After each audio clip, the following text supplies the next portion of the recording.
আত্মপ্রকাশ করেছে জুলাই অভ্যুত্থানে শহীদ পরিবারের সদস্যদের সংগঠন জুলাই ২৪ শহীদ পরিবার সোসাইটি। ৩৩ সদস্যের কমিটি ঘোষণার পর জুলাই হত্যাকাণ্ডে জড়িতদের গ্রেপ্তার করে অতি দ্রুত বিচারের দাবি জানান শহীদ পরিবারের সদস্যরা। জুলাই অভ্যুত্থানের প্রায় ৭ মাস পেরিয়েও স্বাভাবিক হতে পারেননি স্বজন হারানোরা। এখনও দগদগে ক্ষতের মতো যন্ত্রণায় পুড়ছেন শহীদদের মা বাবা আর ভাই বোনেরা।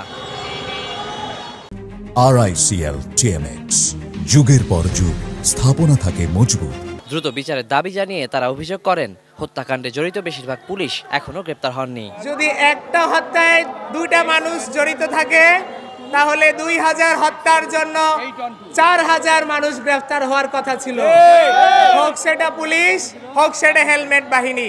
১৮ জুলাই আমার ভাই বাসার থেকে বের হয়েছে, আমার ভাইয়ের শেষ দেখাটুকু দেখতে পারি না। আমরা এক মুঠো মাটিও কবরে দিতে পারি নাই পরিবারের কেউ। শহীদ পরিবারের সদস্যদের দাবি, যাদের রক্তের ওপর দিয়ে নতুন গতি পেল দেশ, তাদের হত্যার বিচার নিয়ে ভাবা হচ্ছে কম। আজকে আমরা আমাদের শহীদদের ন্যায্য অধিকার, ন্যায্য বিচার এবং ন্যায্য মর্যাদা তাদেরকে আমরা দিতে পারি নাই। শহীদ ফ্যামিলির যে কষ্ট, যে দুঃখ আমরা ছাড়া কেউ বুঝতে পারছে না, না বর্তমান সরকার, না সমন্বয়করা। হত্যাকারীদের গ্রেপ্তার ও বিচারের দাবি তুলে ধরার পর জুলাই শহীদ পরিবারের সদস্যদের নিয়ে নতুন সংগঠনের ঘোষণা দেন অভ্যুত্থানের স্বজনহারারা। গঠন করা হয় ৩৩ সদস্যের জুলাই ২৪ শহীদ পরিবার সোসাইটি। কাঁদতে কাঁদতে চোখের জল শুকিয়ে যাচ্ছে, কিন্তু আমাদের চোখের জল শুকিয়ে যাওয়ার পরও আমরা হত্যাকাণ্ডের বিচার পাচ্ছি না।